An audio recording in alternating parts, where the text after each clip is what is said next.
इधर सीएम योगी की टेबल पर पहुंची देवरिया कांड की फाइल, उधर 24 घंटे के अंदर देवरिया में हो गई सबसे बड़ी कार्रवाई। लखनऊ से आदेश आते ही देवरिया की गलियों में भागने लगे आरोपी, अधिकारियों में भी हड़कंप मच गया। प्रेमचंद यादव की पत्नी और बेटी ने खुद बहुत बड़ा खुलासा कर दिया है।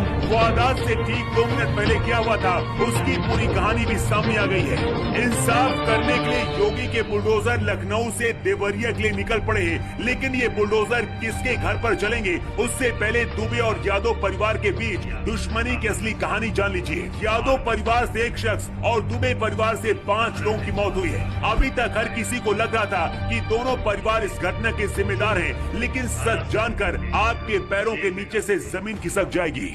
इस कहानी के मुख्य किरदार प्रेमचंद यादव जिला पंचायत सदस्य रह चुके थे। राजनीति में दबदबा था, बड़े बड़े अधिकारियों के साथ उठना बैठना था।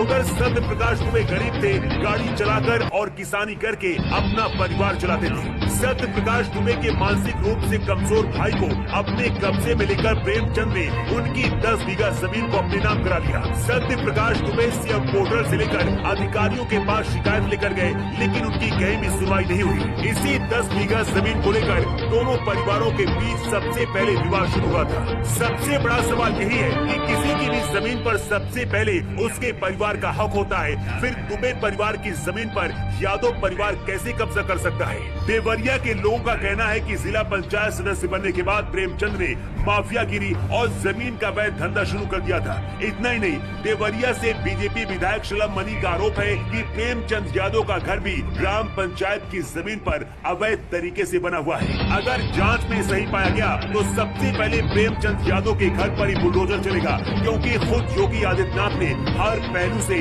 जांच के आदेश दिए हैं। लेकिन वारदात से ठीक 2 मिनट पहले क्या हुआ था उसकी कहानी भी जान लीजिए। सत्य प्रकाश दुबे के बेटे का कहना है कि घटना से पहले प्रेमचंद यादव के समर्थकों ने मारपीट शुरू की थी। इसके बाद उनकी बहन के साथ भी बुरा बर्ताव किया गया, जिससे गुस्से में आकर दुबे परिवार ने प्रेमचंद पर हमला कर दिया और उनकी मौत हो गई। इसके बाद दुबे परिवार के 5 लोगों को खत्म कर दिया गया। प्रेमचंद यादव की पत्नी का कहना है कि सत्य प्रकाश के भाई को अपने यहाँ रखकर हम उन्हें खाना खिलाकर भलाई कर रहे थे, बदले में उन्होंने खुशी से अपनी 10 बीघा जमीन उनके नाम कर दी। अब सवाल है कि देवरिया में ही हजारों बेसहारा मजबूर लोग हैं, अगर भलाई करनी थी तो आखिर उनकी भलाई क्यों नहीं की गई? ऐसे ही आदमी की भलाई क्यों कर रहे थे जिनके पास लाखों की जमीन थी? भलाई भी ठीक है, लेकिन उनकी जमीन को अपने नाम क्यों करवा लिया? किसी के साथ भलाई करना कोई बुरी बात नहीं है, लेकिन अगर भलाई कर भी दी तो उनकी 10 बीघा जमीन को अपने नाम क्यों करवा लिया?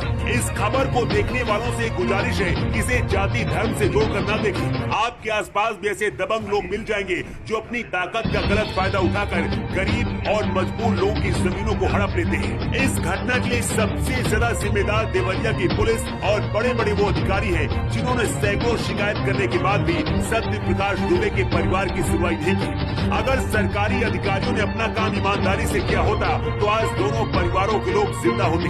देवरिया कांड की फाइल योगी आदित्यनाथ के पास पहुंच गई है। योगी ने आरोपियों पर कड़ी से कड़ी कार्रवाई का आदेश दिया है। 28 लोगों के खिलाफ नामजद रिपोर्ट दर्ज की गई है और 16 लोगों को पकड़कर जेल भेज दिया गया है। दावा किया जा रहा है कि बहुत जल्दी आरोपियों के घरों पर बुलडोजर चलने वाला है, लेकिन बुलडोजर उन अधिकारियों पर भी चलना चाहिए जो इसके लिए असली जिम्मेदार है।